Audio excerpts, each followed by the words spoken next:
অসম গণ পৰিষদ দলৰ সিদ্ধান্ত মৰ্মে আজি তিনিচুকীয়া জিলাৰ অন্তৰ্গত মাৰ্ঘেৰিটা বিধানসভা সমষ্টি ভিত্তিত এই ৰাজনৈতিক দলীয় কৰ্মশালাখনি আমি অংশগ্ৰহণ কৰিবলৈ আহিছোঁ।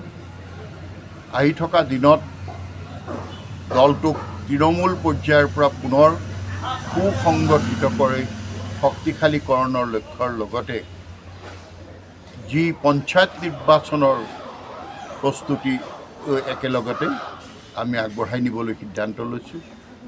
আহি থকা পঞ্চায়ত নিৰ্বাচনত অসম গণ পৰিষদ দলে অসমৰ ৰাইজৰ আশা আকাংক্ষাক প্ৰতিনিধিত্ব কৰিব আৰু বৰ্তমানৰ যি মিত্ৰজোঁটৰ চৰকাৰৰ কল্যাণকামী কাৰ্যসূচী লগতে যি বিকাশৰ যাত্ৰা মাননীয় মুখ্যমন্ত্ৰী ডক্টৰ হিমন্ত বিশ্ব শৰ্মাৰ নেতৃত্বত অতি শক্তিশালীভাৱে আগবাঢ়িছে, ইয়াক আৰু সুদৃঢ় কৰাৰ লগতে অসম গণ পৰিষদ দলৰো ভেটি আৰু পুনৰাই শক্তিশালী ৰূপত গঢ়ি তুলিবলৈ দলৰ মাননীয় সভাপতি অতুল বৰা ডাঙৰীয়া আৰু কাৰ্যকৰী সভাপতি কেশৱ মহন্ত ডাঙৰীয়াৰ যৌথ উদ্যোগ আৰু প্ৰচেষ্টাত এই কাৰ্যসূচী ৰাজ্যখনৰ বিভিন্ন প্ৰান্তত অনুষ্ঠিত কৰা হৈছে আৰু আজি আমাৰ ৰাজ্যখনৰে একেবাৰে পূব প্ৰান্তত নহয়,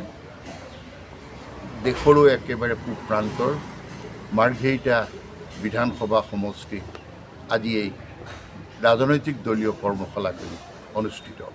নমস্কাৰ, মই অজয় ফুকন আৰু এইখিনিতে সমূহ এনি ভাৰত চেনেলটোৰ যিসকল কৰ্মকৰ্তা আছে সকলোৰে মোৰ ফালৰ পৰা শুভেচ্ছা জ্ঞাপন কৰিছোঁ।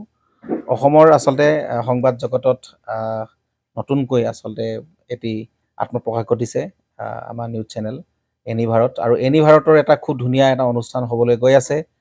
সকলোৱে জানে আমাৰ সকলোৰে মৰমৰ হাৰ্টথ্ৰব জুবিন গাৰ্গৰ গানে কি আনে, আচলতে জুবিনদাৰ সেই গীতৰ আধাৰত আমাৰ হিৰুদাই লিখা সেই গীতটি গানে কি আনে, এই গানে কি আনে নামৰ এটি তেওঁলোকে সাংগীতিক ৰিয়েলিটি শ্ব' কৰিবলৈ গৈ আছে আৰু 15 আগষ্টৰ পৰা গোটেই আৰম্ভ হ'ব। প্ৰথম অডিশ্যন অসমৰ ধেমাজি জিলাত আৰম্ভ কৰিব।